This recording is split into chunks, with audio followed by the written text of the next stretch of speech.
Rizolatga to'la dunyo boylar ko'zim, yolg'on yuzli odamlari poylar izim.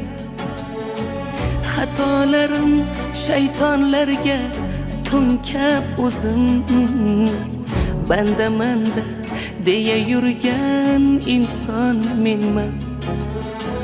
Kechir meni yo Allohim, kechir meni.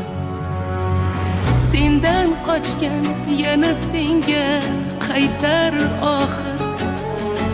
Mahshar kuni tavbasini aytar oxir. Shular kabi bo'lib qolmay deyman axir. Ikki yo'lning orasida sarson menman. Kechir meni yo Alloh.